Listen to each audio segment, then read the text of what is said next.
Tes. Oke, kita lanjutkan.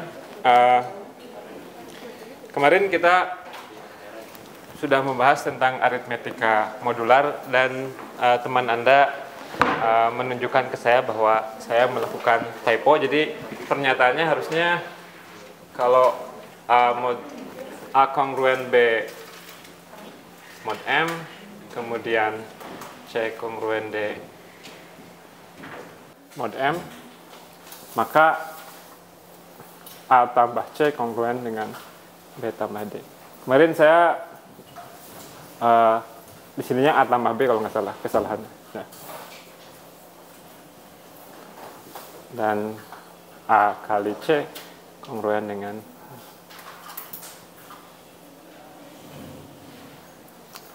ya. Oke. Nah, dengan ini kita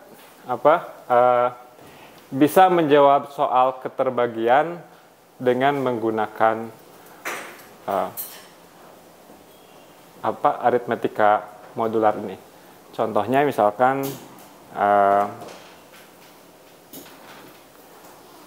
tunjukkan 5 membagi n pangkat 5 kurang n untuk setiap n.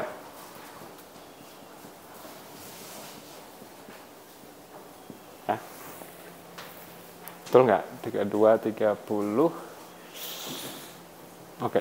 Ya. Nah, ini kalau kita tulis ulang ke dalam bahasa modular apa bilangnya? Ekuivalen dengan apa?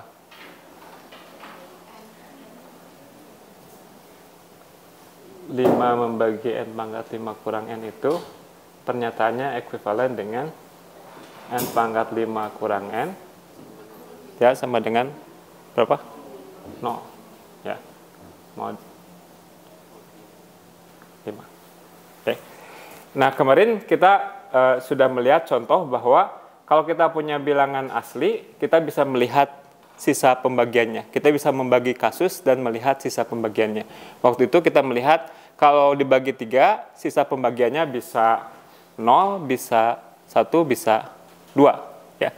Nah, sekarang karena kita bekerja dengan pembagian 5, mungkin cukup masuk akal kalau kita ingin meninjau membagi kasus dengan cara melihat ketika n dibagi 5 itu sisanya berapa. Nah, ekspresi bahwa n berbentuk 5K plus 0, 5K plus 1, dan selanjutnya itu bisa kita tuliskan ke dalam kasus kalau n-nya kongruen dengan 0 modulo 5, 1 modulo 5, 2 modulo 5, 3, 4, 5, dan selanjutnya. Ya. Jadi, jika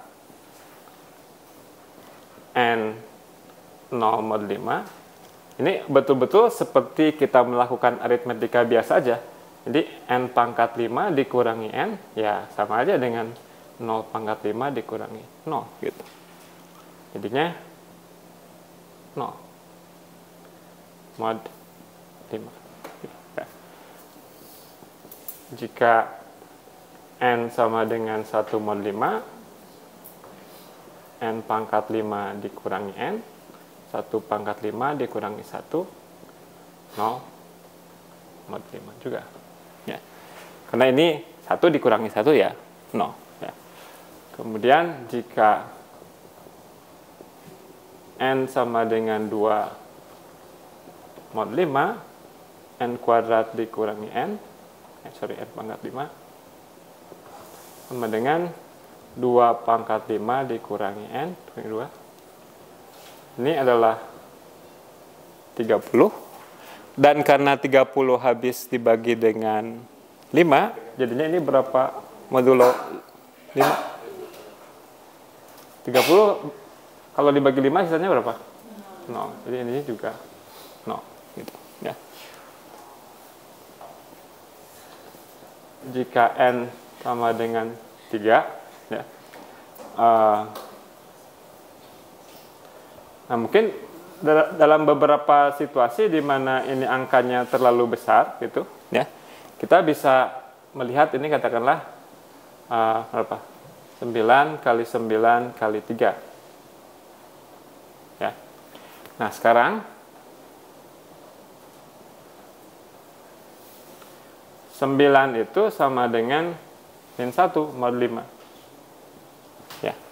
Kenapa? Karena 9 dikurangi 1 kan 9 dikurangi min 1 adalah 10 dan 10 adalah kelipatan 5. Artinya menurut si hasil yang itu, si 9 di sini itu ketika kita melakukan aritmetika modular bisa kita ganti dengan min 1. Nah, jadi ini kalau dilanjutkan min 1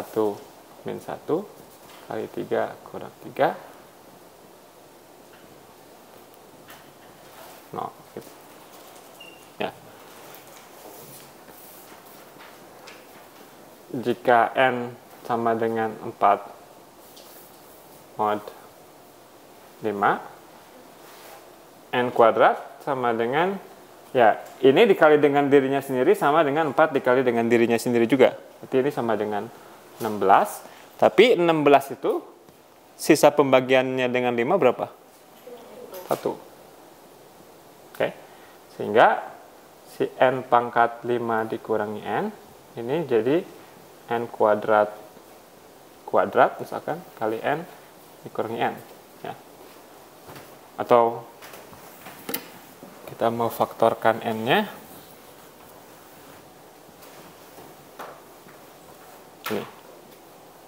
Ini n, dan ini n pangkat 4 adalah berapa? 1 kuadrat, ya. Karena si n kuadratnya adalah 1. Berarti n pangkat 4-nya, ya kalau mau jelas di sini juga.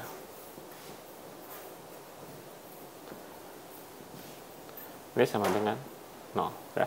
Jadi kita lihat bahwa untuk semua kasus, si n pangkat 5 dikurangi n itu selalu 0 modulo 5. Ya. Jadi si masalah keterbagian bisa kita konversi ke masalah aritmetika modular yang kalkulasinya lebih mudah, ya. Karena kita hanya bekerja dengan sisa saja. Ada pertanyaan?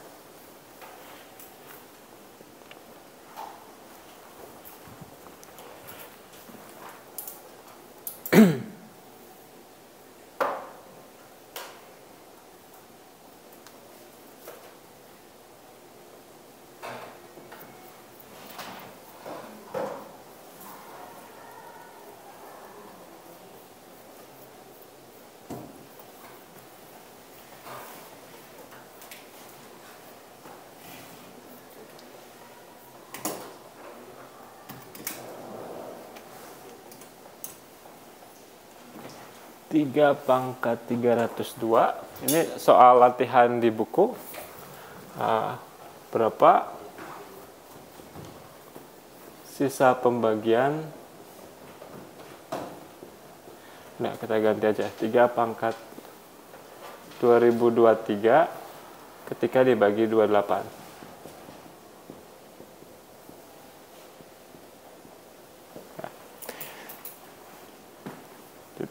Jadi yang bisa Anda lakukan, Anda melihat beberapa perpangkatan 3 yang kecil, yang kalau kita tinjau modulo 28 itu angkanya menjadi bagus, sederhana.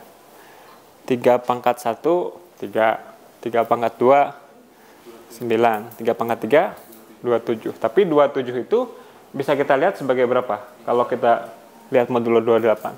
Min 1 ya. Jadi 3 pangkat 3 sama dengan 27, dia sama dengan min 1 pangkat 1 mod 2023. Oke.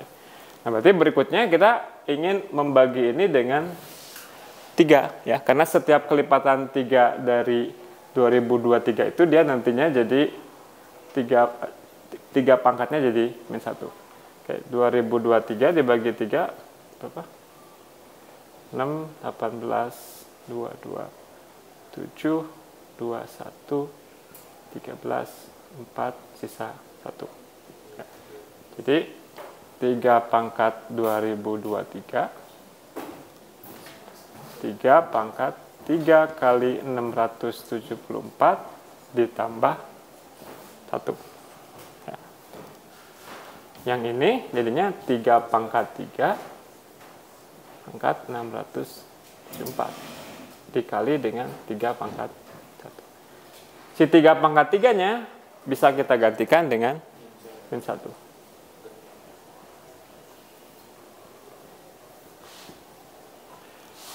Min 1 pangkat genap 1.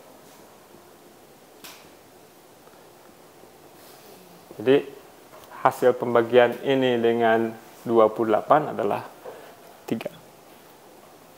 Ya.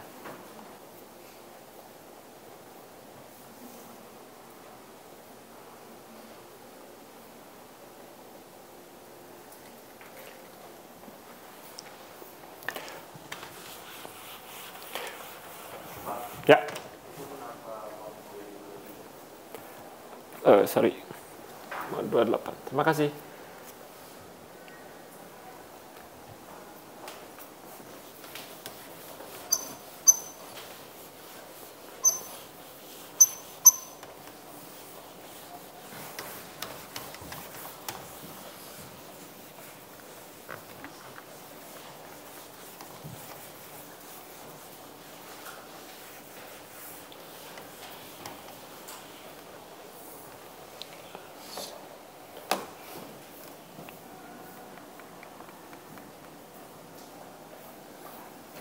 Oke, kita lihat bahwa di sini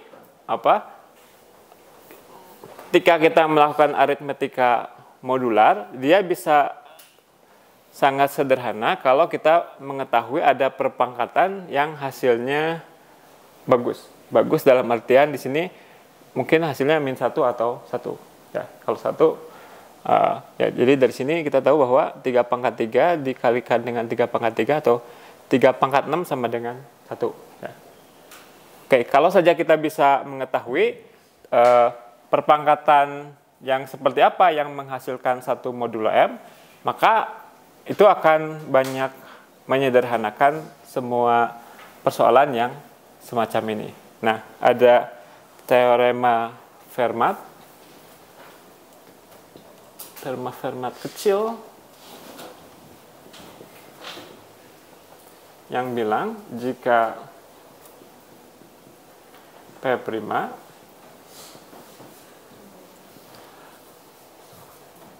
dan A bukan kelipatan P dan P tidak membagi A, maka A pangkat P min 1 itu akan sama dengan 1 modulo P.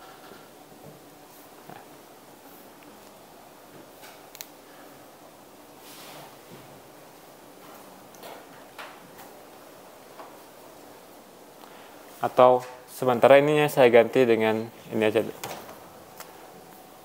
GCD AP-nya sama dengan 1. Ya.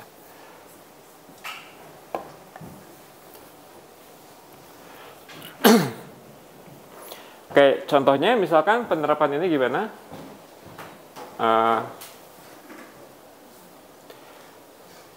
Berapa bilangan prima yang besar, misalkan yang kurang dari 197 prima nggak? 97 kayaknya si prima nggak? Oke. Oh, 97. Jadi misalkan 20 pangkat 96 ini akan sama dengan 1 mod 97, karena 97 prima kemudian GCD dari 20 dan 97 sama dengan 1. Kalau kita ngambil bilangan yang lebih kecil dari bilangan prima, pasti dia bukan merupakan faktor dari ini ya. Jadi karena bilangan prima itu faktornya cuma 1 atau dirinya sendiri, maka si GCD suatu bilangan dengan bilangan prima cuma ada 2 kemungkinan nilainya. Dia bernilai 1 atau bernilai bilangan prima itu. Ya. Tapi karena ini bukan kelipatan 97, maka GCD-nya harus 1. Ya. Oke. buktinya mungkin kita akan breakdown jadi beberapa statement yang lebih kecil dan Anda coba buktikan terlebih dulu. Jadi klaim yang pertama, untuk K sama dengan 1, 2, sampai P-1,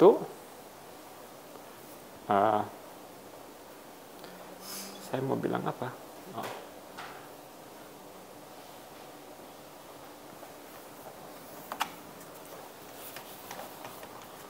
Untuk J tidak sama dengan K dan keduanya ada di 1 sampai P-1,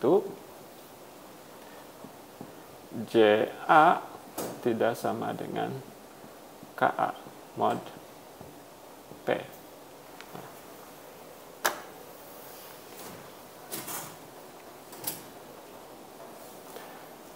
Oke, ingat ini dua-duanya ada A, ya. Kapan kita bisa mengcancel menggunakan hukum pencoretan kalau kita bekerja dengan bilangan modular? Secara umum nggak bisa, tapi kalau yang ingin kita coretnya itu relatif prima dengan ini, maka bisa kita coret. Nah, tapi itu diberikan sebagai bagian dari hipotesis di soal, ya. Jadi karena saya bukti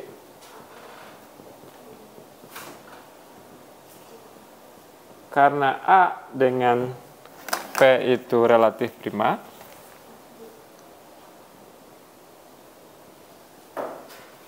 kita bisa coret, maka J kongruen dengan K modulo P, ya. Berarti si J kurang K dia kelipatan P, ya.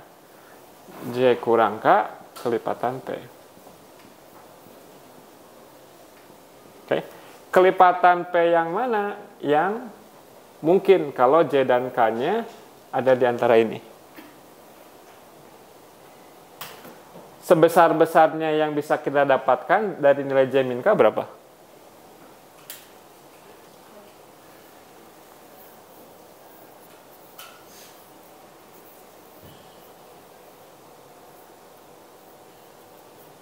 Berapa? Nilai J yang terbesar yang mungkin berapa? Di antara ini? Min 1, ya. Nilai K yang terkecil yang mungkin di sini? 1. Ya. Berarti kemudian yang ini sebaliknya, di sininya 1, di sininya P-1.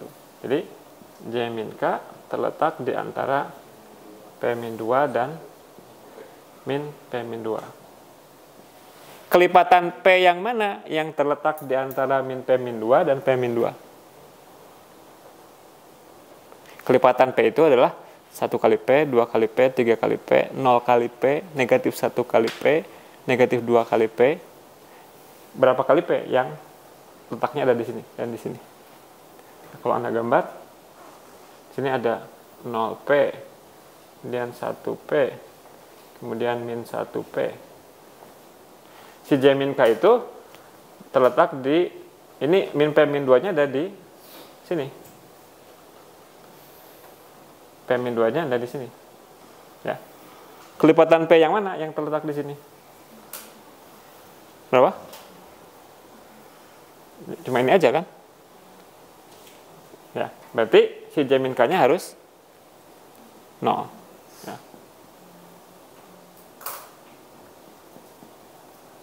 Karena J min K kelipatan P, J min K sama dengan 0. Jadi J sama dengan K. Tapi tadi bilangnya J-nya berbeda. Berarti ya kalau ini sama harus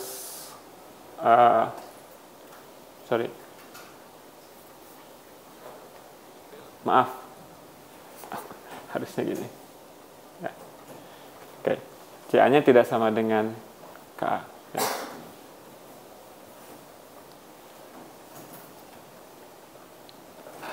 Sebentar. Saya mau bilang apa? Tadi saya pakainya ke sini. Oh, andai, betul-betul. Jadi, saya pakai andai dulu. Andai CA sama dengan KA mod P. Maaf. Oke.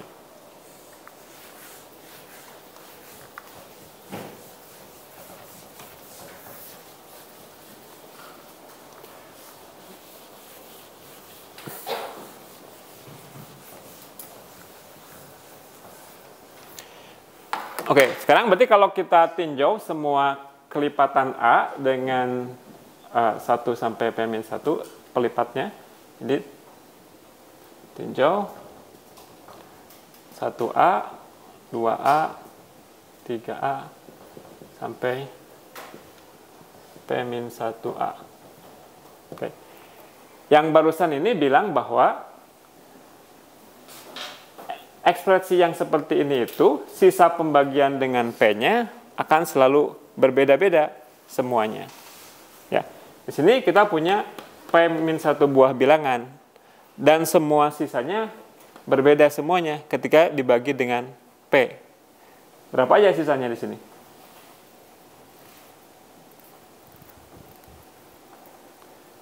Yang mungkin.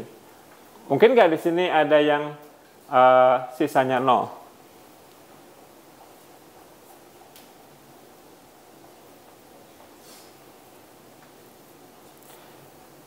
Oke, jika ada yang sisanya 0, berarti jika ada yang begini, ya, oke, ini bisa kita tinjau sebagai 0 dikali K juga, ya, oke. Nah, karena K-nya diambil dari 1 sampai P-1, semua bilangan dari 1 sampai P-1 dia relatif prima dengan P. Ya, jadi gisi di K dengan P sama dengan 1. Nah, ini K-nya dari sini. Oke, berarti dengan hukum pencoretan ini boleh dicoret K-nya, sehingga kita punya A.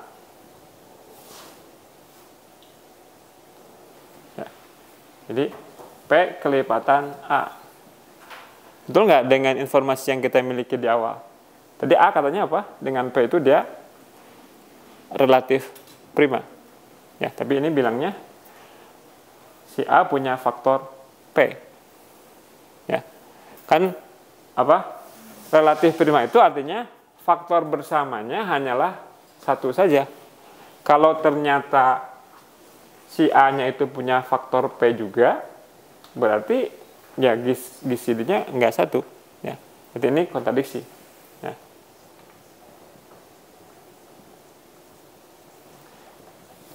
Nah, berarti apa? Di antara ini semua itu, tidak ada yang bersisa 0 ketika dibagi dengan P. Berarti sisa yang mungkinnya berapa? 1, 2, 3, sampai P-1. Karena ini beda semua, maka semuanya ada di sini. Ya, jadi 1A, 2A, sampai P-1A, secara total, secara himpunan, dia akan sama dengan 1, 2, sampai P-1. Ini saya tidak berarti bahwa yang ini kongruen dengan 1, enggak ya. Jadi pokoknya ini berbeda-beda semuanya, dan ini juga berbeda-beda semuanya. Jadi satu ini berpasangan dengan satu yang ada di sini, entah yang mana pasangannya. Tapi yang jelas secara himpunan mereka sama, modulo P. Ya. Nah, berarti kalau kita kalikan ini semua dengan kita mengalikan ini semua, kalau kita hanya meninjau sisa pembagiannya, maka mereka akan sama. Ya. Jadi 1A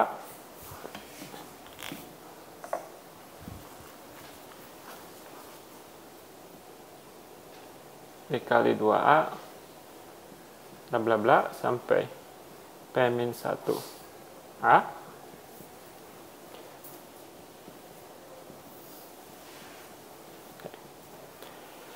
Oke, ini kita tinjau semacam persamaan aja. Kita melihat ada perulangan di antara ekspresi yang di sebelah kiri dan juga ekspresi yang di sebelah kanan. Kita berharap kita boleh mencoret. Ada yang bisa dicoret nggak? Bisa nggak kita coret duanya? Tadi kapan kita boleh nyoret? Kalau yang dicoretnya, dia relatif prima dengan P. Tapi semua bilangan dari 1 sampai P-1 itu relatif prima dengan P. Mereka nggak punya faktor bersama dengan si P. Karena kan faktor dari P itu cuma 1 dan P sendiri gitu. Ya. Berarti semua bilangan 1, 2 sampai P-1 itu semuanya relatif prima. Karena semuanya relatif prima berarti boleh dicoret semuanya. Kalau dicoret semuanya, sisanya jadi apa? Yang sebelah kiri jadi apa? A-nya ada berapa buah? A makan bersama.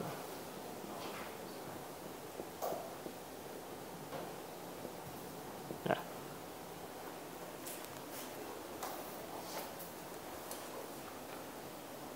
Tidak banyak.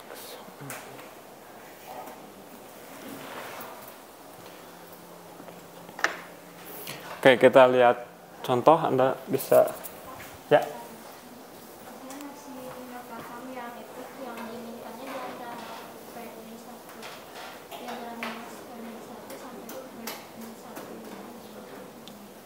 Yang ini, kenapa?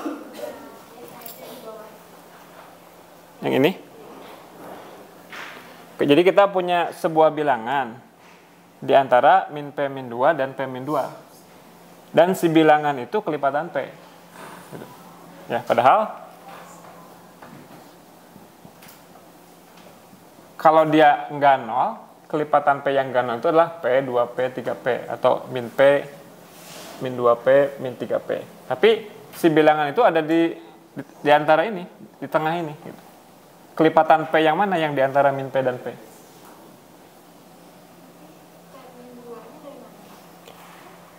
Ya ini kalau ingin diabaikan, Anda boleh gini aja mikirnya. Si bilangan ini terletak di antara min P dan P. Gitu. Ya. Karena kan P min 2 masih lebih kecil dari P. Kemudian minus P min 2 masih lebih besar dari minus P. Jadi ada kelipatan P di sini. Yang mana kelipatan P yang terletak di antara min P dan P? Ya, 0P saja. Ya enggak? Kalau enggak 0, berarti dia harus lebih besar.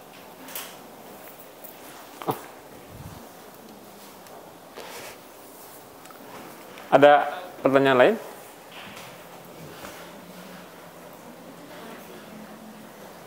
Oke, contoh ini biar bisa mengoperasikan aja.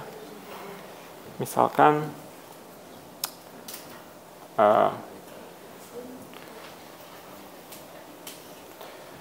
5 pangkat berapa sisa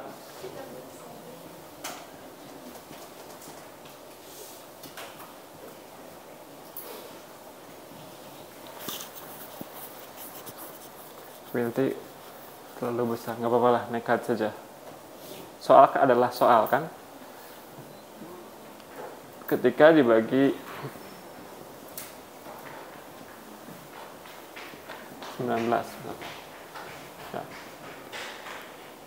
Oke. Dari teorema ini, apa yang bisa kita bilang? 5 pangkat berapa yang kita pasti tahu dia akan sama dengan kongruen 1 modulo 19. Menurut Fermat,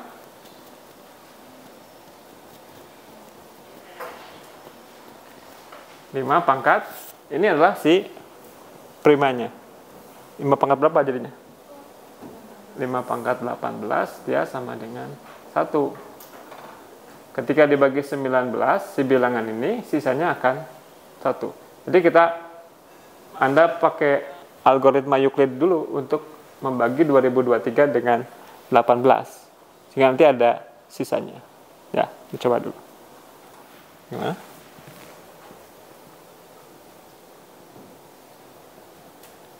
Satu, 18, 22, 1, 43, 2, 7. Ya.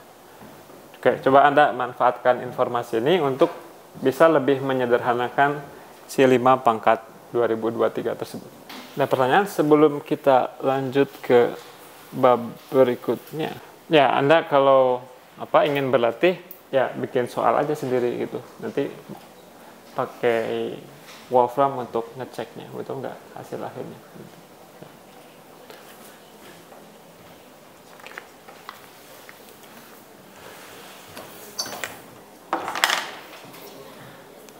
Oke, kita lanjutkan dengan himpunan. Ya. Himpunan, apa itu himpunan? Koleksi dari objek-objek yang tak berurut. Ya. Ya, ini juga mungkin agak problematis ya. Himpunan didefinisikan lewat koleksi, padahal kata koleksi juga kalau kita minta definisinya apa, ya susah ya, mirip-mirip dengan himpunan. Koleksi dari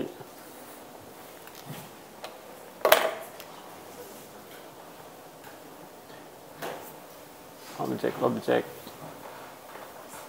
tanpa urutan.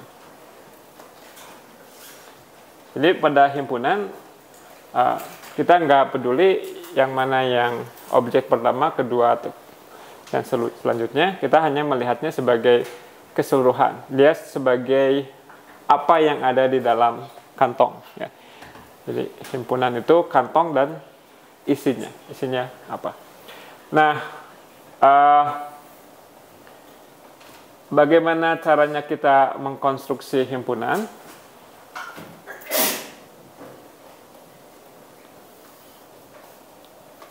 Pertama kita bisa daftarkan aja apa saja si isi himpunannya.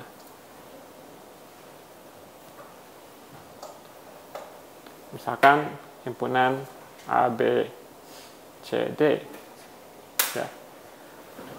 Suatu himpunan nggak mesti memuat objek sejenis. Misalkan saya mau A, B, 1, kemudian isinya matriks. Ya, boleh-boleh aja. Boleh-boleh. Kemudian yang kedua, cara mengkonstruksi himpunan adalah dengan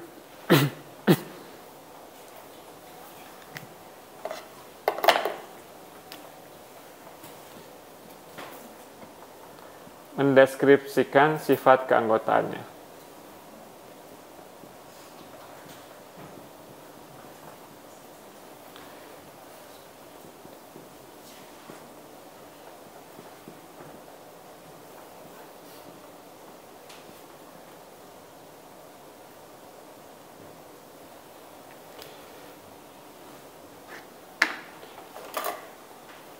Misalkan contohnya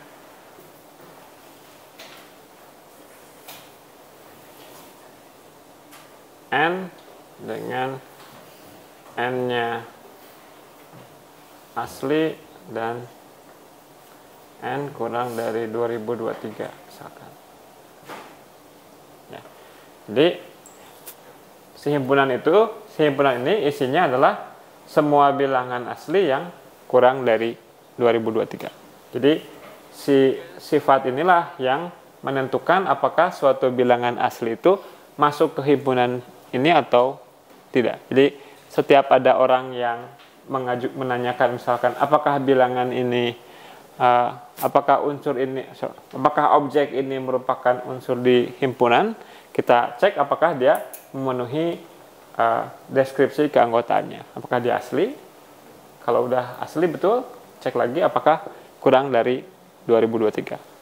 Kalau Hanya ketika kedua-duanya dipenuhi, barulah kita bilang bahwa dia unsur situ. Kalau enggak, ya sudah. Ya. Sepertinya Anda aja ya, terus ya, biar enggak pindah-pindah. Tapi mungkin kalau saya lebih banyak berhentinya, dimatikan aja juga. Ya. Biar enggak mati sendiri. Oke, kemudian ada beberapa himpunan yang standar yang akan kita pergunakan. Misalkan R adalah himpunan semua bilangan real.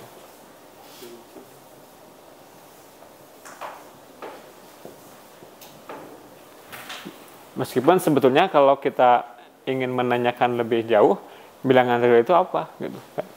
Nggak jelas juga ya. Nah, di penganreal mungkin bilangan real itu didefinisikan secara aksiomatis. Dia adalah himpunan yang sifat-sifatnya begini. Tapi mungkin kalau Anda kejar lagi, memangnya ada himpunan yang seperti itu? Gitu, ya. Bisa dibuat nggak? Ya. Tapi di kurikulum kita itu biasanya bilangan realnya didefinisikan saja, nggak dibuat. Ya. Kemudian ada himpunan bilangan asli. Ini isinya, nah ini notasi ini kadang-kadang enggak universal juga. Ada dua kubu besar yang menganggap bahwa 0 masuk bilangan asli dengan 0 tidak masuk bilangan asli. Tapi di kelas ini dan juga mungkin di penganreal, bilangan asli itu selalu mulai dari 1, ya. Natural number.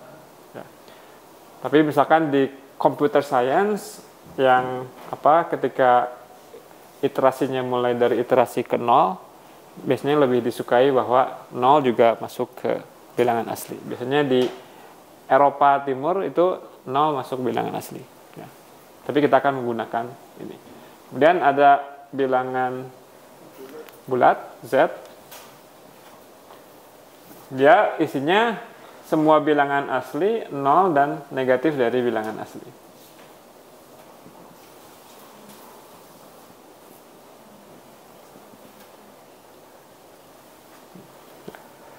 Kemudian ada bilangan rasional, isinya semua ekspresi yang berbentuk begini, dengan AB-nya bulat dan B-nya tidak 0. Ini sistem bilangan yang standar yang akan sering Anda pergunakan dan dianggap bahwa Anda mengetahui hal ini. Nah, biasanya ketika kita mendeskripsikan himpunan-himpunan baru, kita menggunakan himpunan yang sudah ada sebelumnya. Nah, oleh karenanya kita ingin mendeskripsikan atau mendefinisikan himpunan bagian, ya. A disebut himpunan bagian dari B.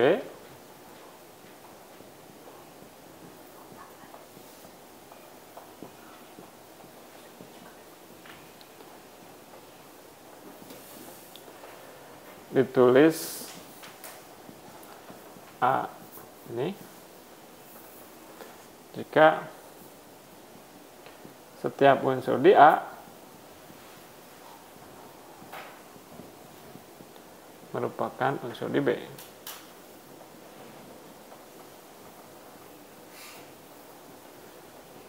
Ya. Jadi di mental image Anda punya suatu himpunan, kemudian di dalamnya ada himpunan yang lebih kecil. Dia bagian dari yang lebih besar. Maka si A-nya disebut himpunan bagian dari B.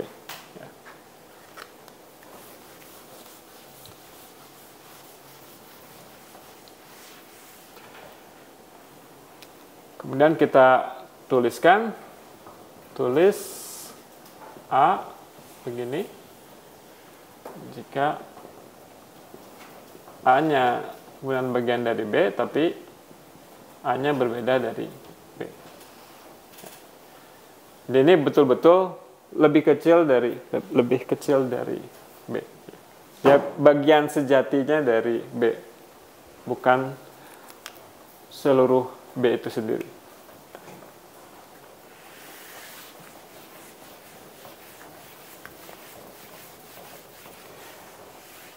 Ya, kemudian ada beberapa operasi yang bisa kita kenakan kepada himpunan.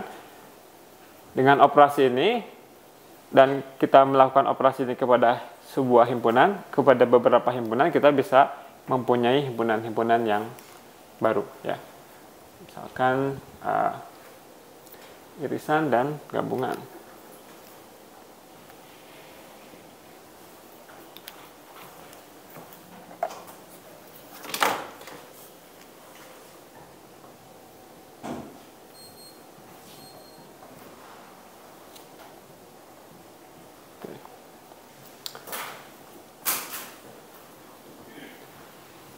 A irisan B ini adalah himpunan semua X dengan X-nya ada di A dan X ada di B. Ya. Kemudian A gabungan B, himpunan semua X dengan X-nya ada di A atau X ada di B. Kemudian lagi kita bisa mendefinisikan ini. Himpunan semua X, X-nya ada di A, tapi X-nya tidak di B. Oke.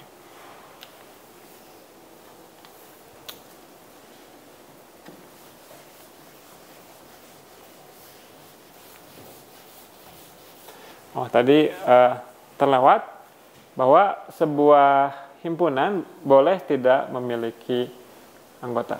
Ya. Himpunan tanpa anggota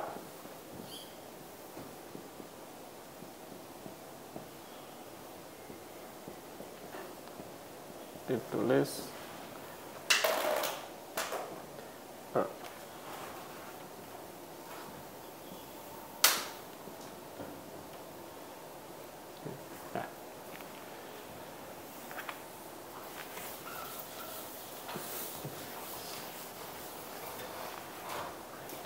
Oke, kita belajar untuk melihat beberapa sifat operasi ini, misalkan A irisan B gabungan C sama dengan A irisan B gabung A irisan C.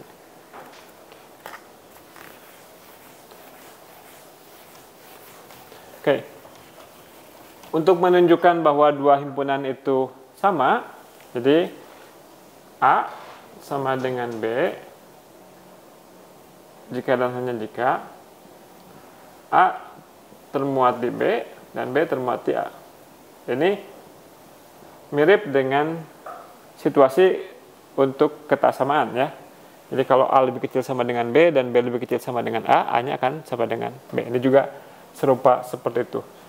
Nah, jadi salah satu teknik untuk menunjukkan bahwa dua himpunan itu sebenarnya sama, kita menunjukkan bahwa mereka saling subset. Jadi ini istilah yang ini, bahwa kita bisa katakan keduanya saling subset.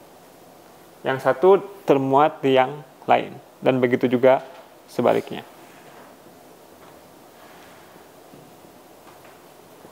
Oke, sekarang Anda coba buktikan yang ini dengan menunjukkan bahwa, atau Anda kan nggak apa deh. Oke. Ya, dengan menunjukkan ini termuat di situ dan yang ini termuat di situ. Ya, silakan dicoba. Kita pause dulu.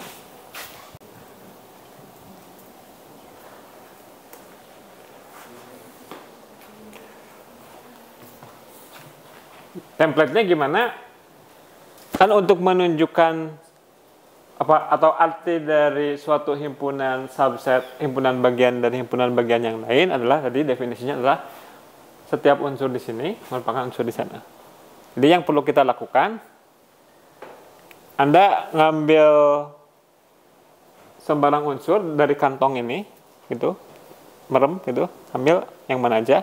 Kemudian Anda tunjukkan bahwa apapun yang Anda ambil, ternyata dia ada di sini juga. Gitu.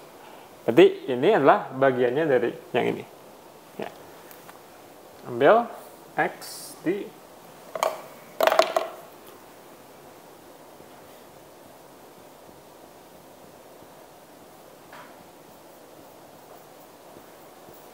Oke.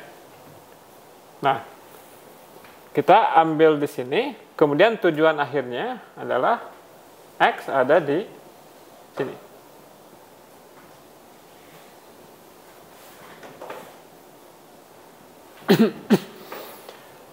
Menurut definisi, kapan dia ada di sini? Definisi gabungan. Kalau dia di sini atau di sini. Jadi, step sebelumnya, sebelum nyampe ke sini, X di A irisan B atau X di A irisan C. Dan kita perlu manipulasi dari informasi ini agar dapat yang ini. Sehingga pada akhirnya nanti kita bisa menyimpulkan bahwa, oh betul, X-nya di sini atau di situ. Ya. Oke. Nah, sekarang kita perlu menggunakan definisi irisan. Ya. Ini kan A irisan, ini dianggap sebagai satu paket. Ini himpunan juga. Ya. Menurut definisi irisan, kalau begini itu gimana katanya? Artinya apa? Maka X di A dan X di... Oh, ini ada yang kelewat. Sorry. Oke. Nah, kita akan meninjau yang sebelah sininya. Apa artinya kalau begini? Berarti X-nya di B atau X-nya di C. Karena X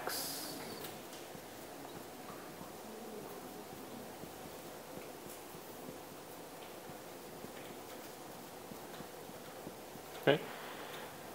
Kalau begini, kita ingin ngarahin ke sini nih. Ya. Gimana cara bilangnya agar apa? X itu A irisan B. Kita bisa bilang begini kapan? Kalau X-nya ada di A dan di B, ya. Jadi jika X elemen B, tadi kita sudah tahu X di A, berarti dia di sini dan di sini. Berarti X-nya ada di X ada di A irisan B, ya. Ini kalau X-nya, ini kita semacam membagi kasus ya. Kalau X-nya ada di B, maka begini. Kalau X-nya tidak di B, maka yang terjadi yang mana?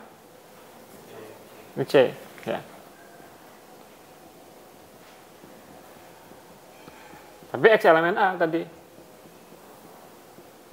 Jadi, X di A irisan J.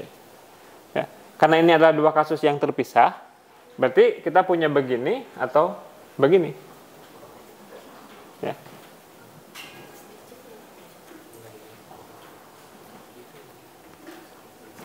Sorry. Nah.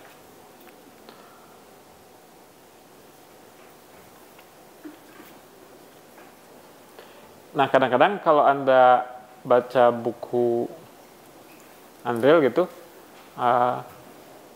mungkin ada buktinya yang nggak memuaskan Anda gitu. Anda bisa nyoba menulis redaksi sendiri di mana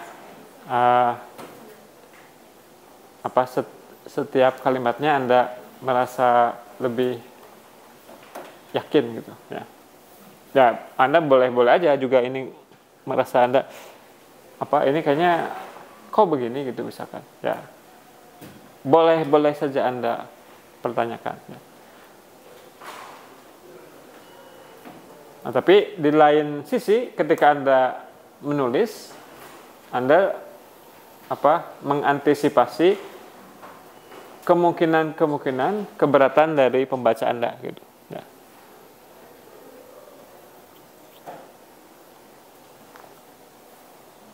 Nanti yang sebaliknya Anda bisa coba kerjakan. Ada pertanyaan nggak dari sini?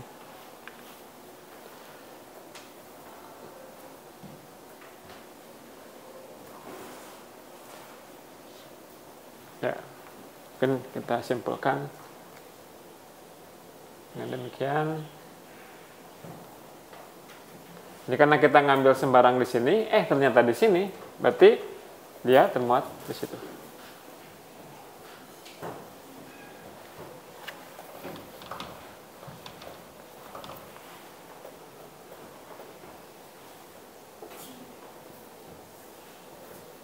Termuat di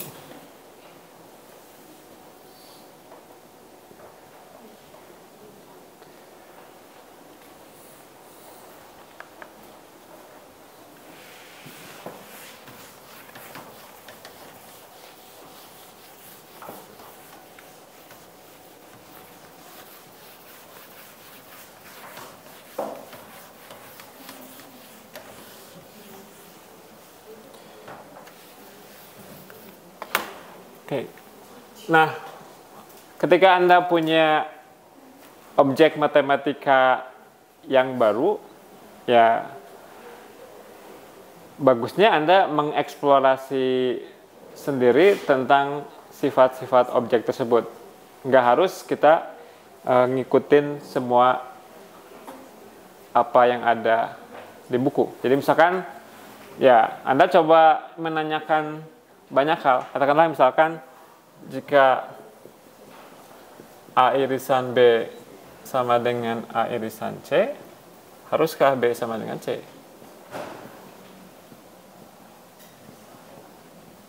Harus nggak?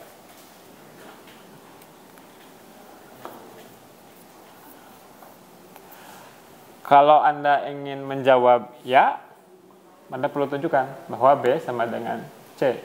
Kalau Anda ingin menjawab enggak, untuk meyakinkan, Anda cukup nyari contoh penyangkal. Jadi contoh penyangkal itu apa? Anda cari apa A-nya, apa B-nya, apa C-nya, yang membuat ini benar, tapi ini salah. Ya. Jadi gimana contoh penyangkal misalkan apa? Ya, Anda bisa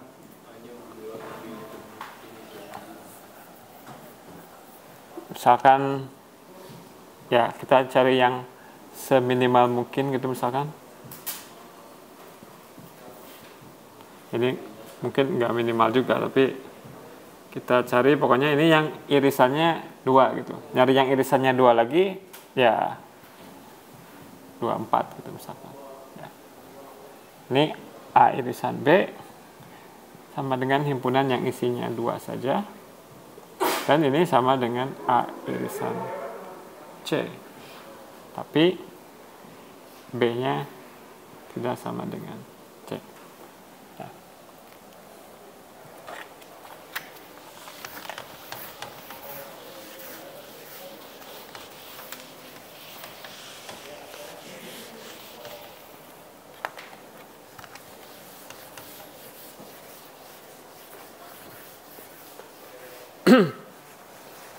Kemudian di buku ada operasi komplement, ya. Misalkan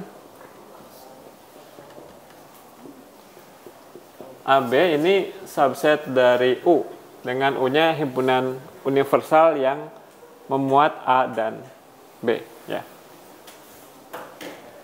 Dan biasanya si U-nya bergantung konteksnya. Katakanlah ketika kita berbicara himpunan bagian dari bilangan real, ya A dan B-nya dipahami dia subset dari bilangan real. Ya, jadi A komplement didefinisikan sebagai X di U, sehingga X bukan unsur di A.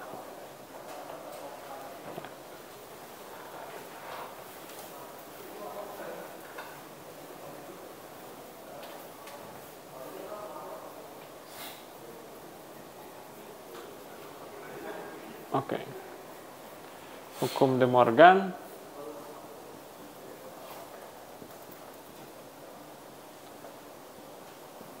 bilang bahwa A irisan B komplement sama dengan A komplement gabungan B komplement, dan A gabungan B komplement sama dengan, oke, ini apa? Ini tadi baru sebelah aja ya, sebelahnya lagi Anda buktikan. Ini nggak berarti bahwa buktinya lengkap seperti ini cuman setengah dari bukti. Ya. Anda bisa nyoba ini tadi apa? Irisan gabungan. Ya, yang pertama aja. Oke, Anda coba buktikan yang ini. Ya.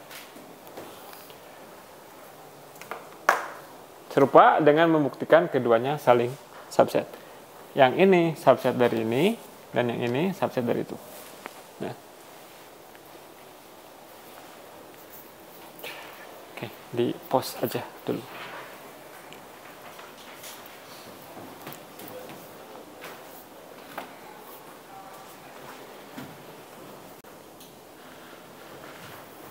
Kita bisa membagi menjadi dua kasus ya.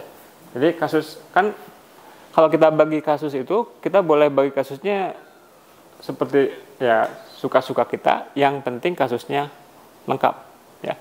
Misalkan bagi kasusnya ya, ini kasus ketika P benar dan ketika P-nya salah. Gitu. Ya.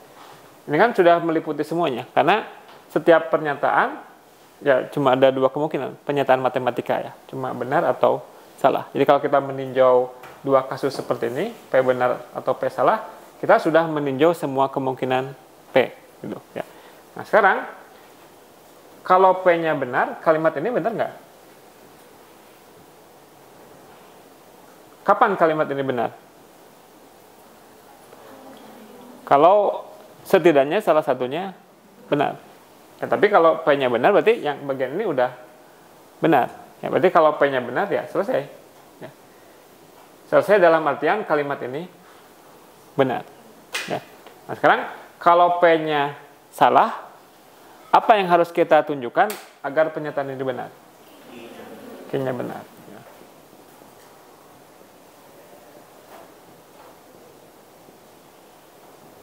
Oke.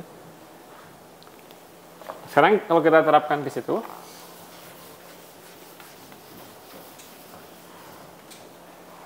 akan tunjukkan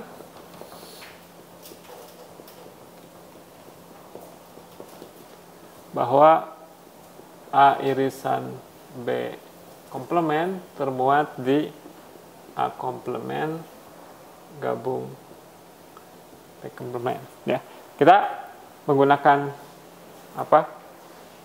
Pemikiran yang seperti ini. Oh, ambil dulu. Ambil sembarang X di A irisan B komplement. Oke. Seperti biasa, kita ingin memanfaatkan artinya apa? Kalau begitu. Berarti ini artinya apa?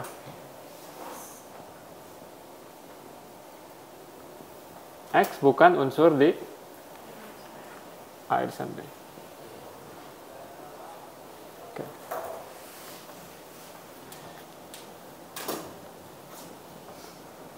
Jika X ada di sini, gimana? Maka ini benar. Ya. Ya, kalau mau. Oke. Jika X tidak begini, maka X-nya ada di mana?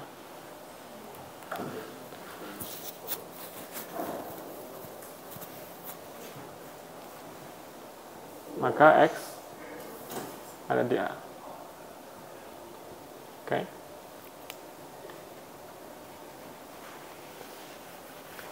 Kita inginnya menunjukkan apa? Ini. Ingin menunjukkan bahwa X-nya ada di sini. Ya. Memangnya kenapa kalau X-nya ada, kalau X-nya tidak di sini? Ya. Andai X tidak, ini sudah pakai argumen kontradiksi kecil-kecilan. Andai X tidak di B komplement, maka X-nya ada di mana? X-nya ada di B. Tapi akibatnya, kalau ada di sini dan di sini,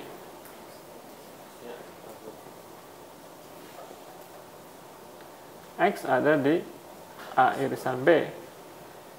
Bertentangan dengan apa? Bertentangan dengan ini. Bertentangan dengan bahwa X-nya ada di luar A irisan B.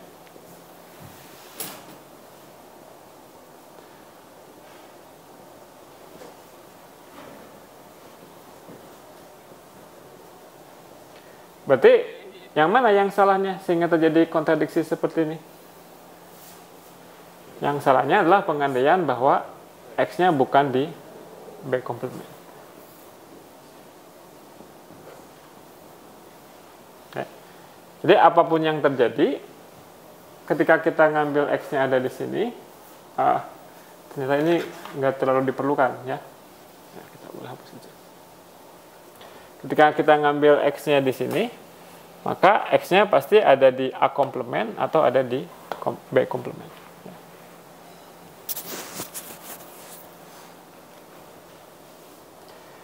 Dengan demikian, ya ini kadang-kadang juga kayak seperti bermain kata-kata aja, gimana cara kita nyusunnya biar kita mendapatkan apa yang kita inginkan.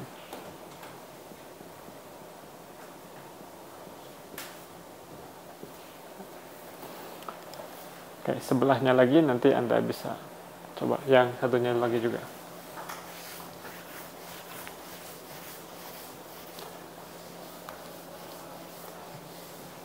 Oke, konstruksi himpunan yang berikutnya adalah cross product A cross B. Ini adalah himpunan semua pasangan A, B dengan A-nya dari A dan B-nya dari B.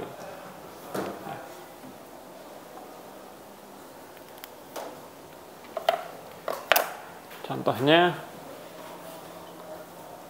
Anda sering mempergunakan di aljabar linear, R kuadrat itu ya definisinya sama dengan R cross R. Dia himpunan semua pasangan A, B dengan A dan B-nya bilangan real.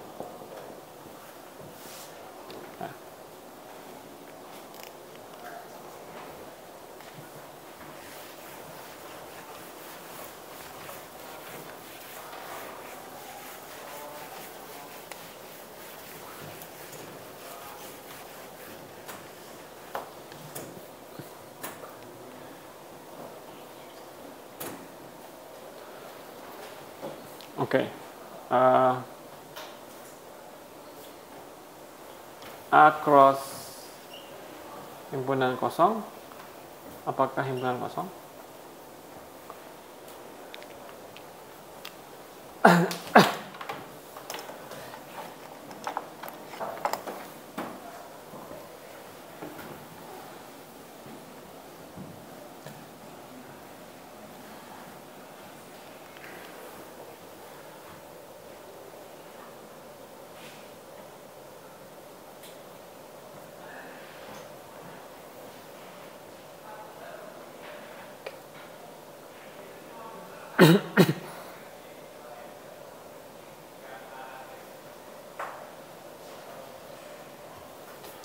Oke, sebelum ke sini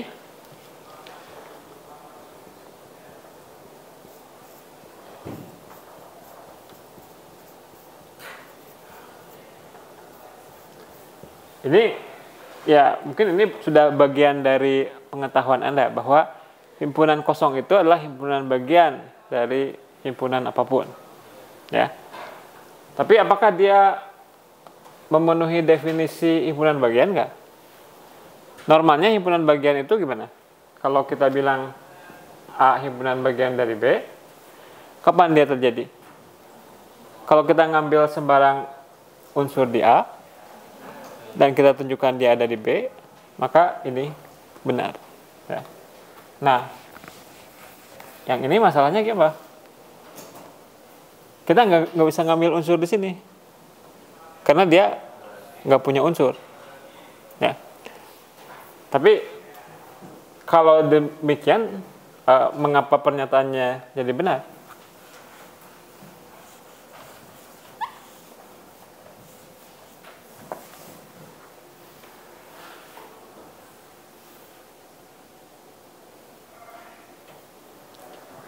Oke, kita tulis gini. Jika X di A, maka X di B. Ya. Kapan kita bisa menyalahkan kalimat ini? Atau biasanya mungkin di kalkulus, atau kalau Anda ketemu Pak Wono, jika hari hujan, maka Erwin, kalau zaman saya, Erwin akan pergi ke kampus, misalkan. Ya. Kapan Erwin melanggar kata-katanya sendiri? Misalkan Erwin bilang bahwa jika hari tidak hujan, saya akan ke kampus. Ya. Dia hanya melanggar kalau gimana? Kalau nggak hujan, tapi dia nggak ke kampus. Ya. Di luar itu, dia nggak bohong. Ya. Jadi bisa aja, misalkan dia dia ke kampus meskipun hujan, gitu. Ya. Dia janjinya adalah bahwa kalau nggak hujan, dia akan ke kampus. Kalau hujan, dia nggak janji apa-apa. Boleh ke kampus, boleh nggak. Nah, jadi si kalimat jika P maka Q itu akan bernilai salah hanya ketika P-nya benar dan Q-nya salah. Ya. Khususnya ketika P-nya salah, maka si pernyataan jika makanya itu selalu benar. Ya. Nah, sekarang kalau ini kita terapkan di sini, jika X anggota ini, maka X anggota A. Ya. Yang bagian sininya selalu salah. Ya. Karena himpunan kosong nggak punya unsur. Nah, karena bagian ininya selalu salah, maka kalimat ini selalu benar. Karena kalimat ini benar, berarti artinya begini. Ya.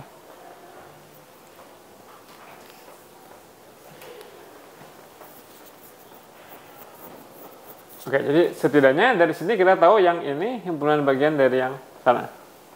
Ya. Apakah yang ini himpunan bagian dari yang ini?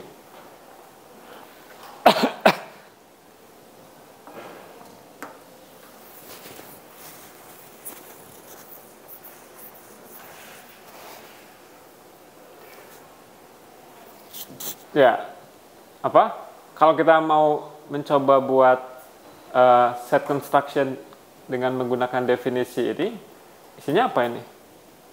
A, nggak ada, ya. Jadinya apa dong unsur di sini?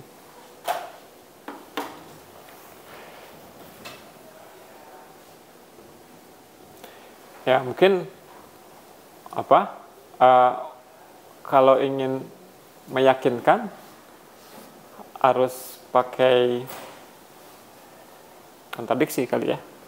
Jadi andaikan nggak benar, kalau nggak benar berarti gimana? Kalau ini nggak kosong, lawannya kosong apa? Ada isinya, ya. Jadi kalau ini nggak kosong, dia punya isinya. Isinya misalkan kita sebut sebagai salah satu isinya adalah sebut A, B. Ya. Nah, kalau A, B adalah unsur di sini, berarti si B-nya unsur di sini. Loh, katanya ini nggak punya unsur. Ya. berarti bertentangan. Jadi kalau A, B punya A, B unsur di sini, B-nya unsur di sini, tapi nggak mungkin ini punya unsur. Dengan demikian, ini nggak mungkin punya unsur juga. Jadi ini himpunan kosong. Ya. Nah, mungkin argumennya itu Anda cari sendiri yang bisa meyakinkan diri Anda sendiri. Mungkin kalimat dari saya nggak betul-betul pas dengan cara Anda memahami sesuatu. Ya. Kadang-kadang Anda perlu menulis ulang argumen orang lain dengan kata-kata Anda sendiri biar Anda sendiri yakin. Jadi yang paling penting adalah meyakinkan diri Anda sendiri. Ya, Anda harus yakin dulu terhadap argumen Anda. Baru setelah itu Anda coba meyakinkan orang lain.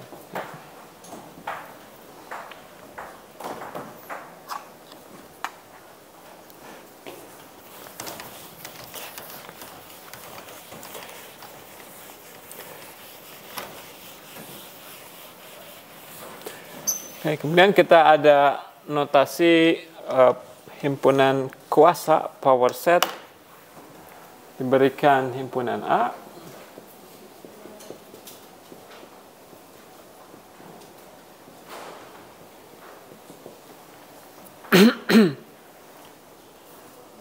Himpunan kuasa dari A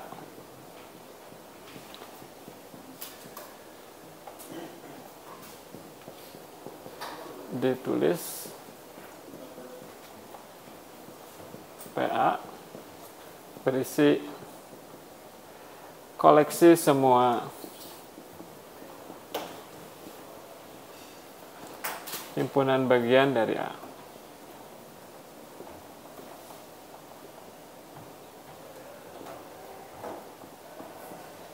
Nah, contoh misalkan kalau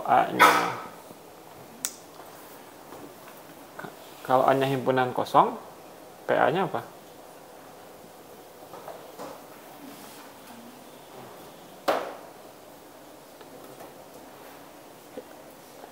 Himpunan bagian dari himpunan kosong hanya dirinya sendiri aja. Ya. Kalau A-nya misalkan singleton gini, satu, ya. Si PA-nya dia bisa himpunan kosong atau himpunan yang mengandung satu aja. Nah,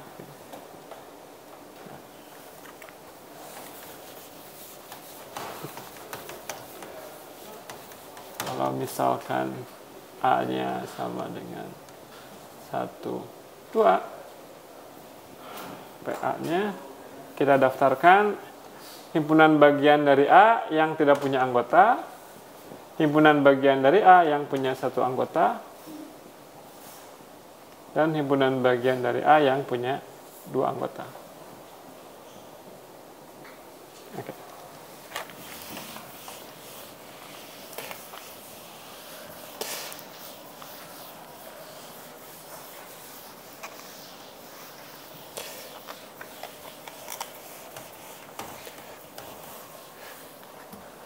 Periksa apakah kalimat berikut benar. Periksa kebenaran pernyataan berikut.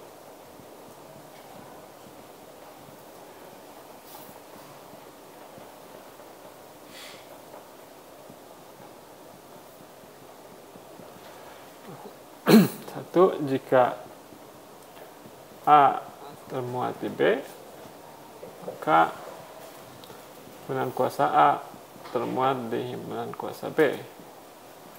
Kedua, sebaliknya, jika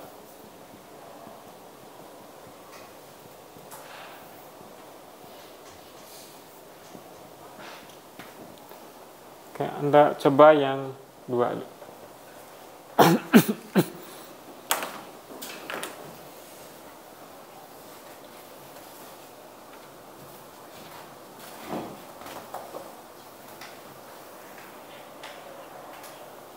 Kita ingin membuktikan pernyataan ini. Ya. Kapan kita bisa membuktikan pernyataan ini? Kalau apa? Definisi ini tuh gimana? Setiap unsur di sini merupakan unsur di sini. Ya, jadi Anda bilang, misalkan, ini kalau ingin membuktikan ya, misalkan PA ini. Ya. Nah, karena tujuannya membuktikan ini, Anda mulai dari ngambil unsur di sini.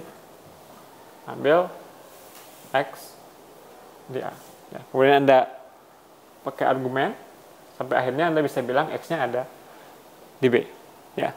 Si argumennya itu dengan memanfaatkan fakta ini. Gitu.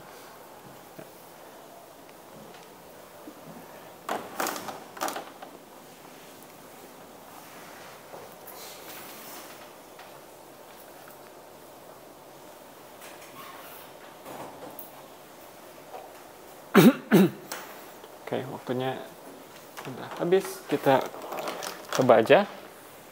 Oke, kita punya fakta ini.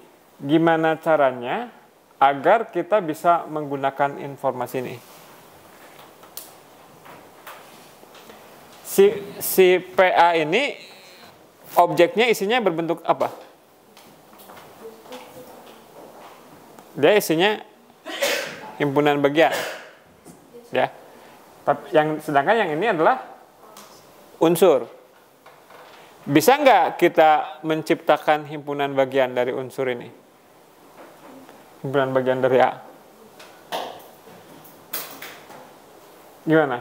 Gimana caranya bikin himpunan bagian dengan memanfaatkan, mengeksploitasi si X ini? Kalau kita ketahui X unsur di A, maka setidaknya himpunan apa yang merupakan himpunan bagian dari A? Apa? Kosong. Selain kosong yang ada X-nya, apa? Apa? X sendiri ya. Kita buat aja himpunan yang isinya X sendiri. Maka X himpunan bagian dari A. Oke? Bisa nggak kita memanfaatkan ini dengan mengetahui ini? Ini itu artinya apa? Semua himpunan bagian dari A ternyata merupakan himpunan bagian dari B. Ya. Oke. Maka X berarti himpunan X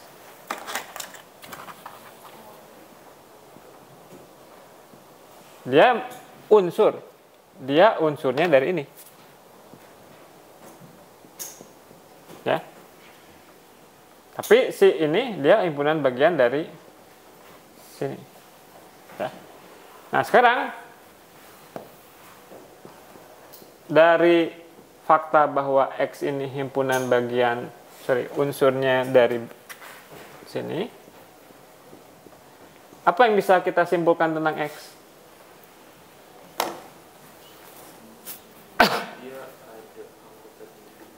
Oke. X anggota B. Jadi kita berhasil menunjukkan kalau X-nya di A, maka X-nya ada di B. Ya. Atau mungkin biar ini dulu. Dari sini, maka X termuat di B. Jadi X di B. Nah, ini lebih convincing.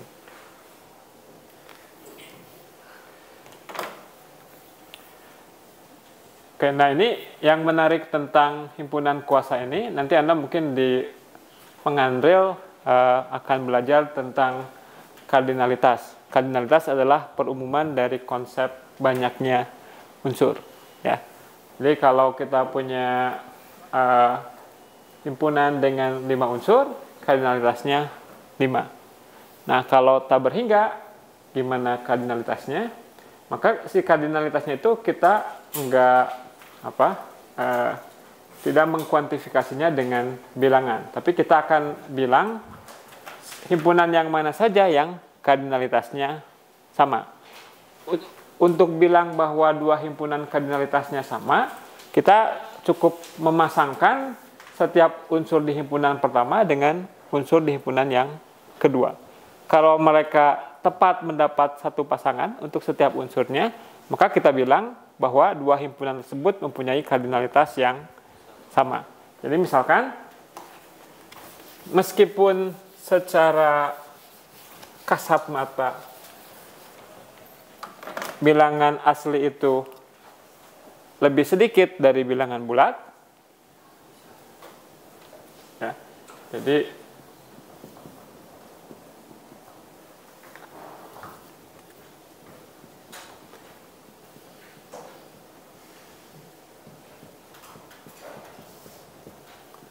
oke. Nah, kalau kita hanya mengadopsi istilah kardinalitas sebagai banyaknya unsur, tentunya yang di sini lebih banyak dari yang di sini, karena ini bagian dari situ, ya.